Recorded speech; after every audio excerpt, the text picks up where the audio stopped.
ಕಾಂಗ್ರೆಸ್ ವಿರೋಧ ಪಕ್ಷದಲ್ಲಿದ್ದಾಗ ಅಂದಿನ ಬಿಜೆಪಿ ಸರ್ಕಾರಕ್ಕೆ ತೀವ್ರ ಮುಜುಗರ ಉಂಟು ಮಾಡಿದ ಪೋಸ್ಟರ್ ಪೇ ಸಿಎಂ ಮಾಜಿ ಸಿಎಂ ಬಸವರಾಜ ಬೊಮ್ಮಾಯಿ ವಿರುದ್ಧ ನಡೆಸಲಾಗಿದ್ದಂತಹ ಈ ಪೋಸ್ಟರ್ ಅಭಿಯಾನ ಬಿಜೆಪಿಗೆ ರಾಷ್ಟ್ರೀಯ ಮಟ್ಟದಲ್ಲಿ ತೀವ್ರ ಮುಜುಗರವನ್ನು ಉಂಟು ಮಾಡಿತ್ತು.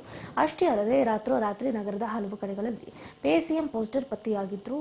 ಆದರೆ ಪೇ ಸಿಎಂ ಅಂಟಿಸಿದ್ದ ಕಾಂಗ್ರೆಸ್ ಕಾರ್ಯಕರ್ತರು ಇವತ್ತು ಅತಂತ್ರರಾಗಿದ್ದಾರೆ. ಕೋರ್ಟ್ ಕೇಸ್ ಅಂತ ನ್ಯಾಯಾಲಯದ ಮುಂದೆ ಅಲಿಯಬೇಕಾದಂತಹ ಪರಿಸ್ಥಿತಿ ನಿರ್ಮಾಣ ಆಗಿದೆ.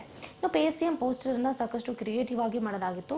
ಈ ಪೋಸ್ಟರ್ ನಿಂದ ಪ್ರಿಯಾಂಕ ಖರ್ಗೆ, ಸುನೀಲ್ ಕುರುಗೋಲ ತಂಡ ಕೆಲಸ ಮಾಡಿತ್ತು.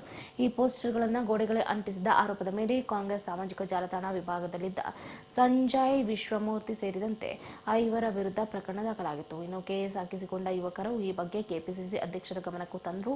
ಇದರಿಂದ ಯಾವುದೇ ಪ್ರಯೋಜನ ಆಗಿಲ್ಲ ಅಂತ ಕೆಪಿಸಿಸಿ ಅಧ್ಯಕ್ಷರು ಮತ್ತು ಸಚಿವ ಪ್ರಿಯಾಂಕ ಖರ್ಗೆ ಅವರು ಕೆಪಿಸಿಸಿ ಲೀಗಲ್ ಸೆಲ್ಗೆ ಸೂಚನೆಯನ್ನು ನೀಡಿದರೂ ಕ್ರಮ ಆಗಲಿಲ್ಲ ಅಂತಾರೆ.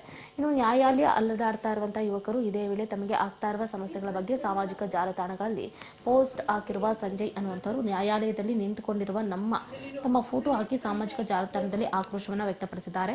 ಮಂತ್ರಿಗಳ ಮಕ್ಕಳು ಸಂಸತ್ನಲ್ಲಿ, ಬಡವರ ಮಕ್ಕಳು ಕೋರ್ಟ್ನಲ್ಲಿ, ಹೊಡಿರಿ ಚಪ್ಪಾಳೆ, ಇದೇ ಕಾಂಗ್ರೆಸ್ ಪಕ್ಷದ ಗ್ಯಾರಂಟಿ ಕಣ್ರಿ ಅಂತ ಪೋಸ್ಟ್ ಮಾಡಿದ್ದಾರೆ. ಅಷ್ಟೇ ಅಲ್ಲದೆ ಬಸನಗೌಡ ಪಾಟೀಲ್, ಯತ್ನಾಳ್ ಹಾಗೆ ಸಿಟಿ ರವಿ ಕೇಸ್ ವಾಪಸ್ ತಗೊಂಡ ಸರ್ಕಾರ ನಮ್ಮ ಕೇಸ್ಗಳು ಕಣ್ಣಿಗೆ ಕಾಣ್ತಾ ಇಲ್ವಾ ಅಂತ ಸಂಜಯ್ ವಿಶ್ವಮೂರ್ತಿ ಅನ್ನುವಂಥವರು ಆಕ್ರೋಶವನ್ನ ವ್ಯಕ್ತಪಡಿಸಿದ್ದಾರೆ.